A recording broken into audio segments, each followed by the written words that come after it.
Oh, so the stuff coming in containers, what type of ingredients is that? That's coming Soybean over. meal. Soybean meal too, coming overseas? Oh yeah. All organic. Anything organic. Okay. Pennsylvania, and even actually nationwide, but Pennsylvania is a organic meal deficit state. We use more, we consume more than what we grow. Mm-hmm. And so, yeah, so the extra product comes from overseas. A lot of it is grown in India, it's processed in Africa and sent over It'll here. be Indian beans. It'll be Indian crushed beans. in Africa. Crushed in Africa. It gets into politics. It gets into favored nation status. It gets into your tariffs. Every different country and some of the companies have different tariffs than different companies. There was about 3 years ago, there was a tiff, and I can't tell you what it was, between the USDA and India about the organic certification.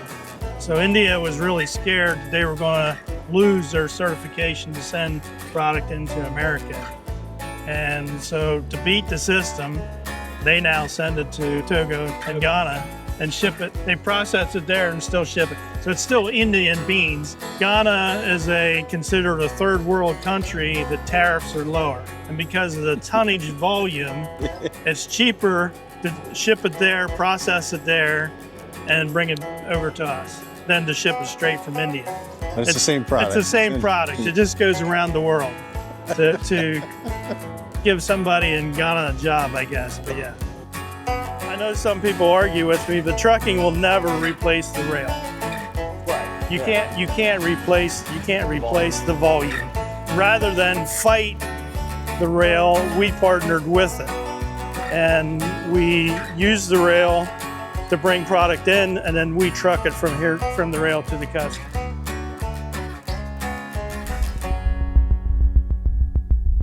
There's been a steel operation on this property since the early 1900s.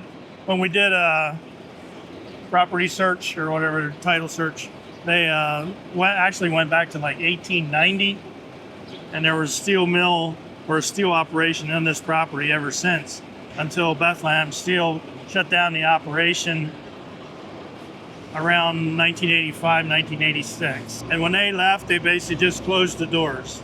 That's why you still have the old cranes and stuff. There's 5 old cranes in here. There's 2 over here and 2 here in the middle, and 1 here and 1 back there. It looks like this building's still structurally sound. I mean, the building is still structurally sound. We had to look at it. Yeah, we poured this floor here. This floor here was poured in 2006. All the floor's been redone. So that's why, yeah, we can run a loader on it, no problem. Isn't Bethlehem still pretty big today? No. Are they out? They're out. They went bankrupt. They ceased operation. I'm not a Bethlehem Steel expert. Somebody else could tell you better, but they went bankrupt around 85, 86. Yeah. But it was actually almost 10 years later to the bankruptcy, it was actually closed. So Randy was saying, so that bucket's got a scale on it. So he knows exactly how much tonnage he's got in there. Holy cow. Is it 1 scoop per hopper, or is it more than that? 6 scoops per trailer. 6 Six? scoops Oh. gets you 30 ton. 6 scoops will give you 30 ton. Pennsylvania with an ag permit, we're allowed 30 ton. Oh, I didn't know that. Yeah. Okay. You got to have an ag permit. You have to load in Pennsylvania, deliver in Pennsylvania, and be hauling an ag commodity. Has to be a feed or a feed ingredient, or going from the farm to the mill or something like that. But then you're allowed to haul 95,000. That's huge. Yeah. The big perk. Yeah. Wait, what? So as long as they're hauling in the state and it's ag product, they can load this truck heavy. You remember I was saying it was 80,000? This one they can run 95,000. So you see, I assume, does that reset like if he's loading a truck? When he comes out, he's lifting and he comes to that spot and then he stops. Then it's weighing the pressure in the cylinders. That's how the scale works. But then once you're in between loads, then there's a button to push, and then you start over. Reset it, yeah. So he can keep tallying up on that one. And let's say, hey, he messed up a scoop or whatever. You can take 1 scoop off and re-add it to the load. Oh yeah. That's about 5 to 6 ton per scoop. On soybean meal, yes.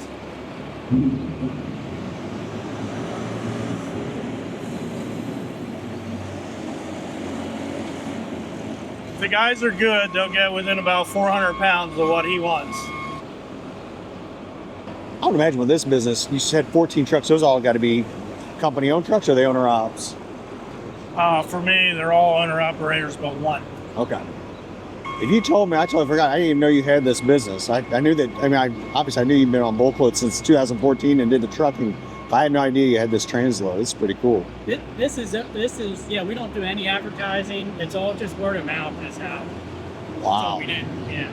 I don't even. Is it on the website? I don't even know. There is a link on the Peachey Transport website. There's a tab at the top that says Peachey Railworks. You can go there and it'll say a little bit about us. But most we don't do a lot of advertising. Well, I guess that was going to be my next question.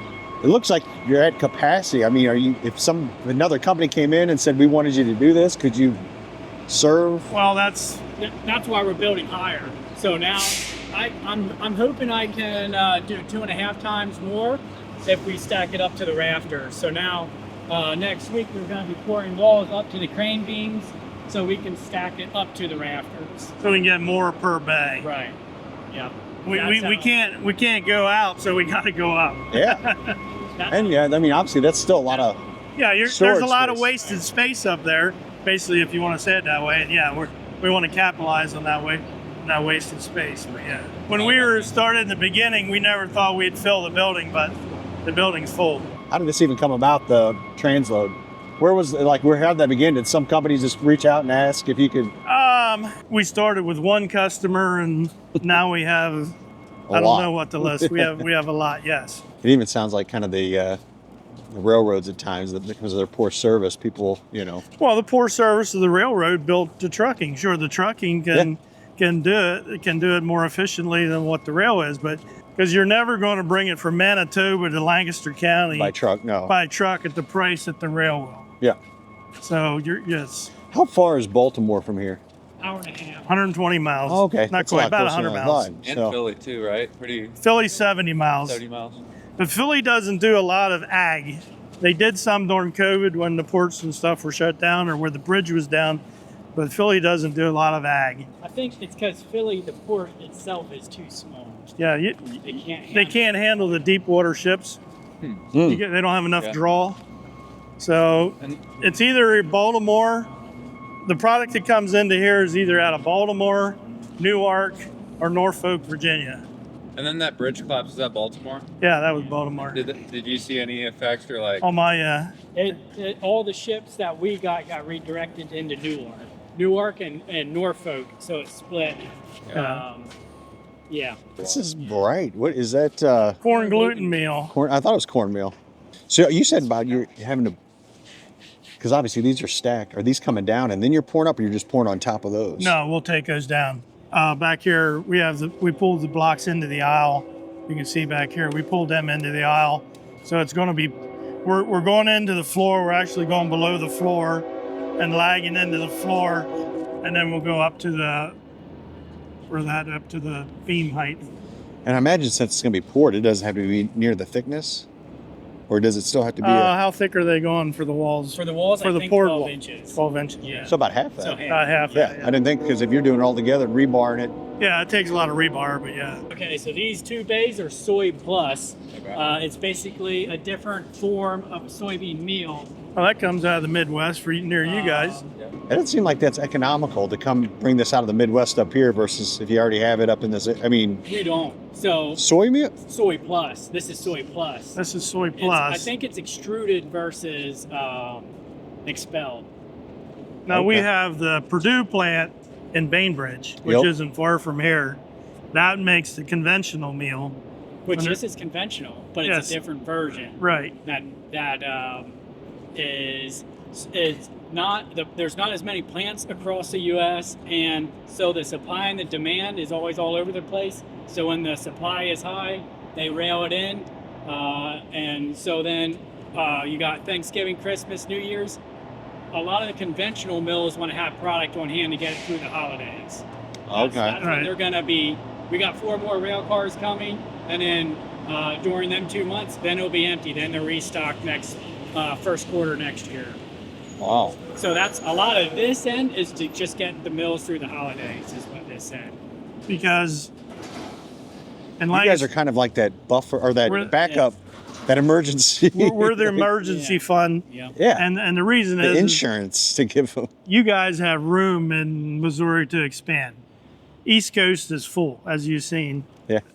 Most of the mills can't add bins, and they're got housing developments around them, X, Y, and Z. Yeah. So they can expand. We're their extra bins. That's where we come in. If they can buy product when it's available, and normally that means that they get it at a cheaper price. They buy it on Kmart special. Do the math. The Do the storage math. still comes out ahead. Storage still comes out ahead. So you guys do store some bag stuff, or It's just all pellet binder stuff. That's pellet. That's all used by the feed mills, to make pellets. It's all different pellet pipes. Oh, that's the stuff that when they make the pellets, Yeah. it Yep. keeps. That's It's that's the it comes, glue. Comes from a tree from Germany or whatever, but it's the glue of the pellet. It's a pellet yeah. binder, but that comes from Germany. That's imported also. Is that what majority of the pellets? Is that material that makes? No, I mean No, there's just- different companies and wheat mids, which I can show you up here. That is a big pellet binder. Wheat Yeah, mids the and glue. soy hulls. Yeah. Okay. But This this is just an additive. I don't It just makes the pellet sticky. right. Like I don't know if it has to be used in non-GMO versus conventional. It's not used that much in conventional feed. Place is huge, huge. The building itself is 180,000 square feet. That's Western Oats out of Manitoba. I assume he gets a list or a schedule from all these companies of when these rail cars are getting spotted in, and We get it. There's 2 ways it's done. From NS, we'll get a report 5 a.m., 11 a.m., 5 p.m. What's inbound, what's coming inbound. As soon as it hits the rail in Manitoba and it has Peachey's name on it, I see it. So it can come in the same way here. For here, or we can go in the office, we can log into NS anytime see exactly and where. see exactly. Or As neat. soon as the waybill is generated in the Norfolk Southern system, even if it loads on CSX, BNN, BNSF, as soon as the waybill is generated with a destination, either one of our locations, we see it. Just with the track space out here and the storage, all this coming in, do you sometimes, because the rail cars can get spotted in anytime. Right. They can be spotted in at no. midnight, right? This No, is we're- locked or a We're, closed we're, gate. Oh, okay. Lebanon, we run it as a closed gate in railroad terms, meaning that they cannot bring it in until we order it in. And at this location, we only get service Monday, Wednesday, and Friday. We have it set up that way, but Okay. So at Landisville location, we get service every day. Okay. But Landisville's bigger than this one. Sometimes that puts extra pressure on the facility because if it's spotted in, the clock starts ticking on to Yep. merge. The containers are coming in how? They come in on the regular Truck. chassis on the trucks. And for rail yard up here down in. They'll come out of Baltimore off the ships. Okay. They'll come straight. And they're trucked all the way from Baltimore. They're to here? trucked from Baltimore to here. Okay. So they'll come in on the regular truck chassis, and they'll stop in the middle, wherever the gentleman will tell them whichever bay to park in front of. And then we have a tipper truck, which is down here, and I was they'll just going to ask you, got a tipper truck that'll lift that container up Yeah, and dump it? yeah. So we basically dump it like an end dump. Yeah. Then we Yeah. push it into the pile with the right. front So end. they'll dump it in the middle, and then the big loader you've seen, it'll push it into the pile. So like What- these bags that are in the dumpster, you got one big bag, a 25-ton bag that we got to peel out of all the product. Ooh. So that's how they keep it dry in the sea container. It comes in. Right. It's like a 25-ton super sack. Yeah. Like you have the 3-ton super sack. It's a 25-ton super sack. I don't think we loaded out containers. I used to work at Bartlett. We Oh, do yeah. export containers. We Yep. just did a bulkhead in the back. Okay. You just had to do a 2x4 with the plywood, Yep. or no, it was cardboard. But Yeah. we'd have to build those bulkheads to. Well, they Throw those have containers. these will have a bulkhead even with the bag. They'll still have a bulkhead. You familiar with canola? That'd be canola pellet. Oh, okay. That'd be a cold weather plant. Yeah, Dakotas in Canada. They crush it, make the canola oil, and then that's the byproduct. So that's canola is mainly for the dairies, you said? It's heavy Mostly, dairy, but it's heavily in dairy. It's a protein, the same as soybean meal. They use it in dairy and the proteins. Pellets, they like to ship it by rail by pellets because you can get more on per ton. Yeah. More dense. Here's the bay that we're tearing out.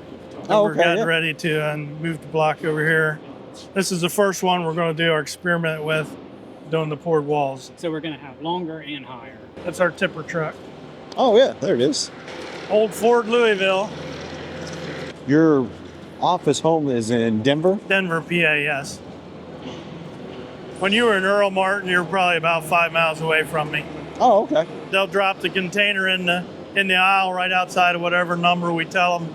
They pull out, we'll back in, and yeah, then the hydraulics are here. You can see the two cylinders laying flat. Will that truck take that can empty right back? The guys have it down to a science. They can be across the scale, dumped, and back across the scale in 20 minutes. That's moving. And sometimes we'll get 30 cans a day, so you can't be messing around. I mean, you gotta be. Yeah, 30 cans, 20 minutes a can. That's a lot. I mean, the guys at the port, there's a group of trucks that come in here consistently, and yeah, I don't want to sound like I'm bragging because it's the guys that do it here that make it happen, but they fight to come here because they know they won't have to wait. That's right. They can make 2 or 3 rounds out of Baltimore. They'll make 2 rounds in a good day if they don't have to wait at the other end. If they really, sometimes they will pull the cans out and set them in a yard outside the port. And if they do that where they don't have to wait at the port, they can make 3 rounds coming up here out of Baltimore. Well, that's a good day for them. That's a good day. That's a really good day for running. They will tell you they don't mind coming into Peachey because they won't have to wait. Everybody's human. There's things happen. Trucks break. There's times they had to wait here. But on the average, you can be in and out. In and out. Yeah, that's awesome.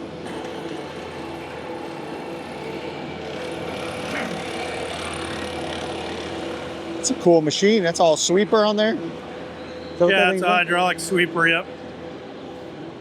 It says brush runs backwards, sweeps it right into your bucket.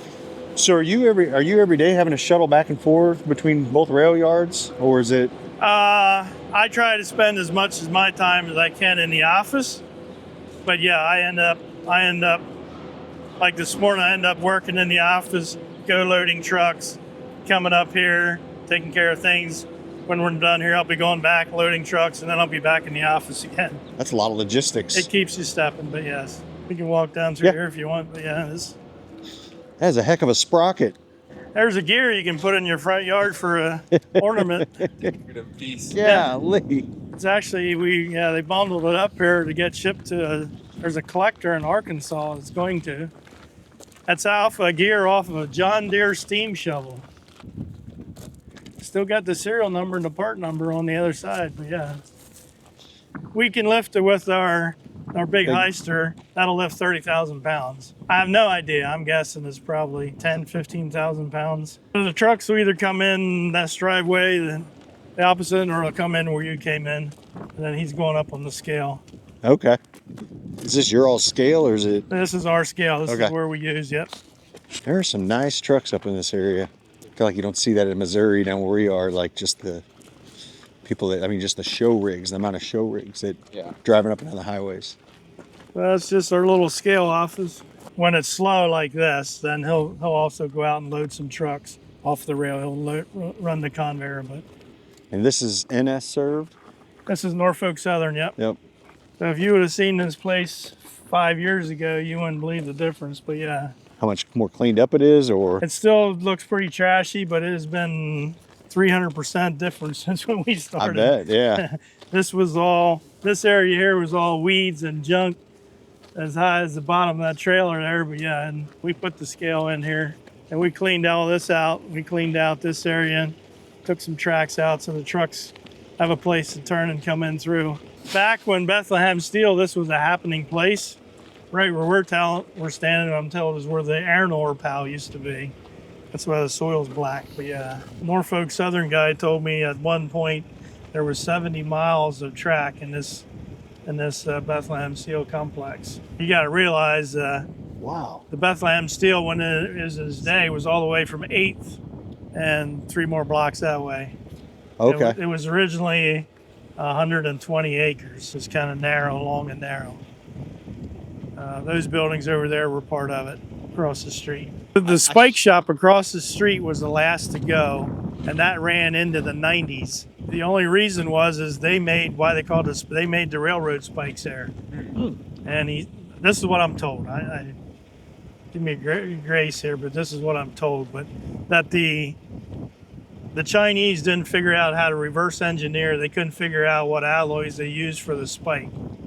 And they did. So as long as they couldn't figure that out, they produced a spike. But the day they reverse engineered it, they closed. This may sound like a silly question. Why is Pennsylvania known for the steel production? I mean, did it just start up here? Or is there something with is there something mined up here that? Way back in the days, yeah, we would have had iron ore mined around here.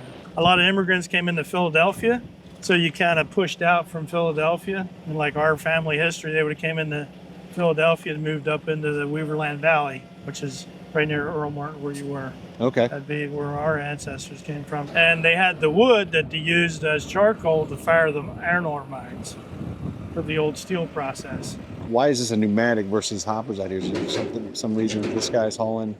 The mill that is going to... It's got to be blown? Got to be blown in, yes. And it has a little more to the price tag? It does, but it also, that stuff would be very dusty. Unless you have what they call the EPA tarps, where you have the hole in the middle of the tarp. A lot of pits are not designed for the density. So if you got a leg 150 feet tall, you got a lot of weight going up the bucket. So whatever product that is, it's going straight from rail to truck. Going. And a majority of it does. Unless it has to be stored. Unless it has to be stored. Those first 8 cars will all go straight from train to truck. What I'm amazed at, all these old buildings are brick. Like this warehouse, those bricks are 3 layers thick. Oh yeah, because aren't they tuck pointed or? Yeah, in the corner, yeah. Yeah. So, do you imagine how long it took these guys to build these buildings? 3 layers thick. Whew. The amount of bricks in this place is huge. That old tower is that's a cool structure. 2 artesian wells on the property here. And the old timers, Bethlehem timers, it's very interesting. We got older guys that stop here once in a while and say, my grandpa worked in here, or I worked in here in the 60s. And they say that's one of the reasons Bethlehem Steel chose this property is for the water. Okay. Because you use a lot of water in the steel manufacturing. Makes sense with a lot of those old operations. They always had to be close to water. Yep.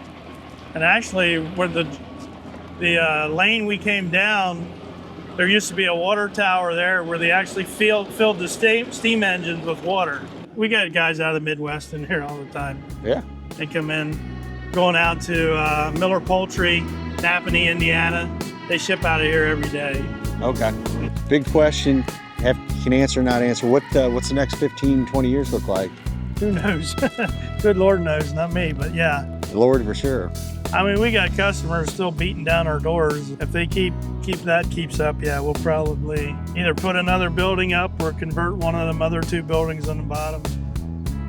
Hey guys, we started these videos a couple years ago for a couple reasons. Number one, we wanted to highlight the backbone of this industry, which is trucking and agriculture. I grew up in small town America, and I always felt like people didn't highlight the farmers, the trucking companies, and people that really make America move. And we're just so thankful that we have the opportunity to go out and film people and share this on our YouTube page. But one thing that we want to do is we want to lift you all up in prayer. If you have a prayer request, we would be honored to pray for you. All you have to do is drop down in the comment section, put your prayer on there, or you can send us an email at prayer@bulkloads.com. Man, we are so blessed that we have an opportunity to be a light to those out there and share the good news of the gospel. So man, if you'd be so bold, make sure and pray or share this with others that can benefit as well. God bless.